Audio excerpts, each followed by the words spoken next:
반갑습니다. 오늘도 새벽 돌베개에 나오신 모든 성도님들을 주님의 이름으로 환영합니다. 주의 은혜로 우리 모두가 또 주말을 5월의 또 마지막 날을 이렇게 맞이하게 되었는데요. 오늘도 하나님이 주시는 또 빌립보서의 마지막 말씀 함께 묵상한 말씀으로 이날도 잘 살아가는 우리 모두가 되기를 바랍니다. 오늘 우리에게 주시는 하나님의 말씀은 빌립보서 4장 10절로 12절까지의 말씀입니다. 나를 생각하는 마음이 여러분에게 지금 다시 일어난 것을 보고 나는 주님 안에서 크게 기뻐하였습니다. 사실 여러분은 나를 항상 생각하고 있었지만 그것을 나타낼 기회가 없었던 것입니다. 내가 궁핍해서 이렇게 말하는 것이 아닙니다. 나는 어떤 처지에서도 스스로 만족하는 법을 배웠습니다. 나는 비천하게 살 줄도 알고 풍족하게 살 줄도 압니다. 배부르거나 굶주리거나 풍족하거나 궁핍하거나 그 어떤 경우에도 적응할 수 있는 비결을 배웠습니다. 아멘. 오늘은 빌립보서 4장의 말씀을 갖고 우리 모두 행복하기를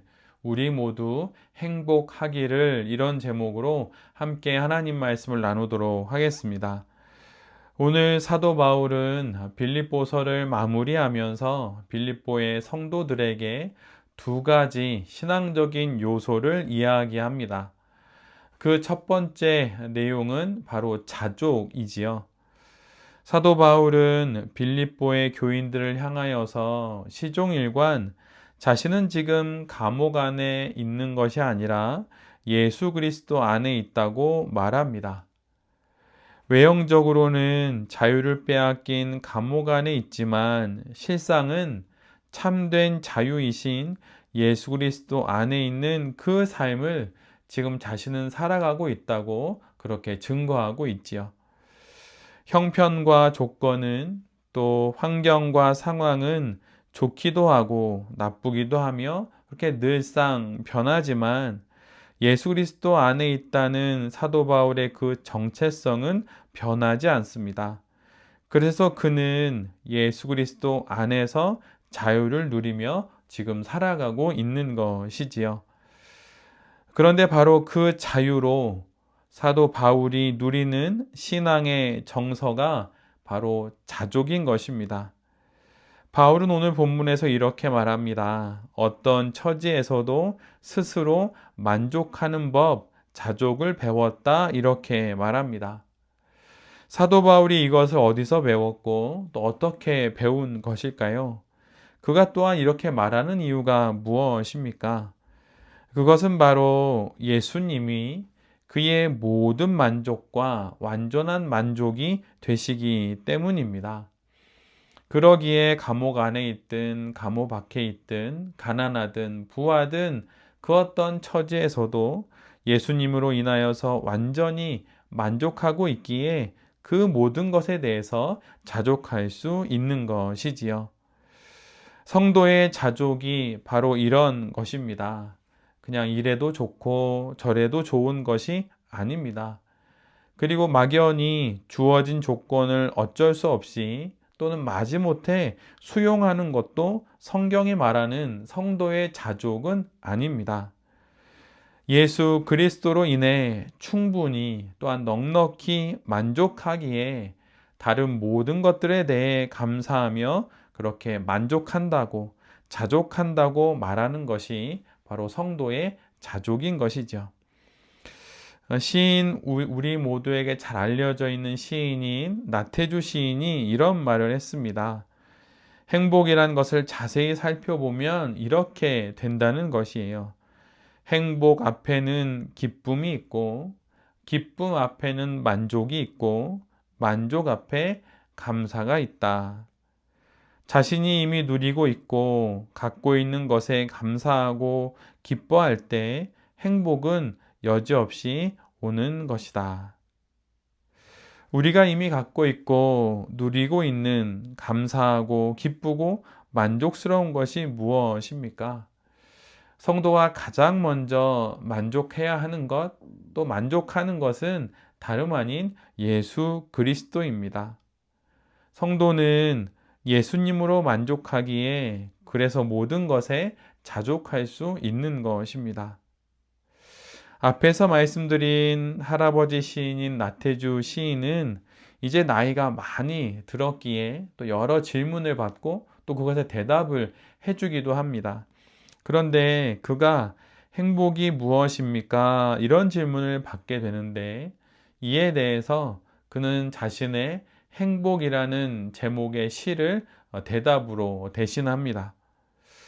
행복, 저녁 때 돌아갈 집이 있다는 것, 힘들 때 마음속으로 생각할 사람이 있다는 것, 외로울 때 혼자서 부를 노래가 있다는 것.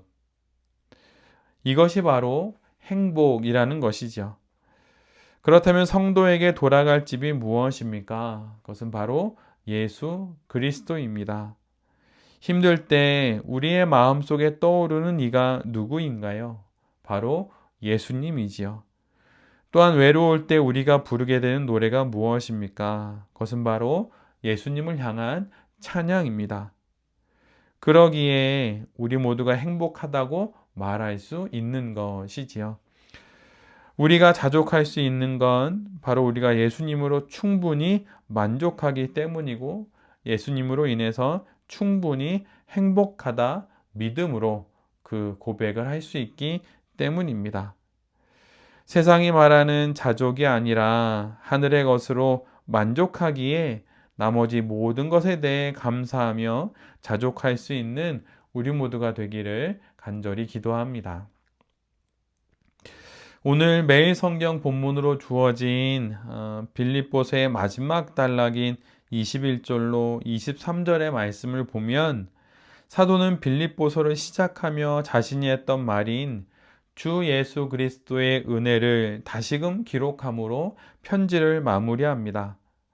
사실 이 표현 주 예수 그리스도의 은혜를 빕니다 라고 하는 것은 사도 바울의 편지에 등장하는 전형적인 표현입니다. 그래서 습관이라고 그렇게 말할 수 있고 보아왔던 글이다 이렇게 말할 수도 있지요. 하지만 또 다른 면으로 보면 이것은 대단히 주목할 만한 내용입니다. 여러 서신서에서 편지의 앞과 뒤에 처음과 마지막에 하나님의 은혜를 언급한다는 것은 그 편지들을 관통하여 그 편지의 수신자들에게 전하고픈 것이 바로 하나님의 은혜라는 말이 되기 때문입니다. 빌립보서는 4장에 걸쳐서 여러 주제를 이야기해 왔습니다. 성도들이 처해 있는 상황, 그들의 필요와 또 그들 앞에 놓여 있는 여러 위험들, 그리고 교회 안에서 나누어야 하는 사랑들, 또 교회 안에 있는 여러 문제와 분열 등 여러 가지 것들을 전해줍니다. 그런데 이 다양한 사건들과 내용들 속에서 결국 사도와 빌립보의 교인들이 붙잡아야 하는 것이 무엇일까요? 그것은 바로 하나님의 은혜입니다. 하나님은 그분의 은혜를 통해 하나님의 모든 것을 우리에게 나타내시고 또한 우리에게 허락하십니다. 그 모든 것을 우리에게 공급해 주시는 이유가 우리에게 있지 않고 바로 하나님의 은혜에 있다고 사도 바울이 말하고 있는 것입니다. 충분하고도 남는 하늘의 공급이 여전히 하나님의 은혜로 인해 우리에게 전해지고 있다는 사실을 오늘 본문은 우리에게 말씀해 주고 있습니다. 오늘은 5월의 마지막 날입니다. 잠시 지난 한 달을 돌아보면 우리가 떠올리게 되는 단어가 무엇일까요? 여러 단어가 있을 수 있겠지만 다 더해보면 결국은 은혜라는 말이 될 것입니다. 하나님의 은혜로 이렇게 또 한 달을 잘 시작하고 또 잘 마치게 되었습니다. 여전히 우리에게 주시는 하나님의 은혜를 기억하며 또한 감사하며 하나님 앞에 나아가서 우리에게 허락하시는 인생을 정말 행복하게 잘 살아보는 그런 결심과 결단을 하는 우리 모두가 되기를 바랍니다. 새롭게 다가오는 6월도 여전히 우리에게 허락될 하나님의 은혜를 기다리며 그렇게 새롭게 잘 맞이하는 우리 모두가 되기를 바랍니다. 새벽 돌베개의 모든 성도님들과 또 이 말씀을 전하는 제 자신이 하나님 안에서의 그 자족과 하나님이 베풀어 주시는 그 은혜로 말미암아 우리에게 허락된 이 인생을 잘 살아가는 그런 성도들이 될 수 있기를 간절히 기도드립니다. 아멘. 함께 기도하겠습니다. 주님, 시편과 에스더의 말씀, 또 빌립보서를 지나며 이렇게 5월의 마지막 날을 맞게 하시니 감사합니다. 지난 한 달 부어주신 은혜가 너무나도 크고 그 안에서 누렸던 만족에 감사를 드립니다. 우리 모두를 향한 하나님의 뜻은 은혜를 주시기 위함이라는 사실을 기억하며 주님 안에서 행복하게, 더욱 행복하게 살아가게 하여 주시옵소서. 주님, 5월을 마무리하며 새로 시작하는 6월은 주일로 시작하게 되니 감사합니다. 이 주말을 잘 보내고 내일 교회에 나가 참으로 기쁘게 만족하고 감사하며 행복하게 예배하는 우리 모두가 되게 하여 주시옵소서. 이 모든 말씀 예수 그리스도의 이름으로 기도드립니다. 아멘.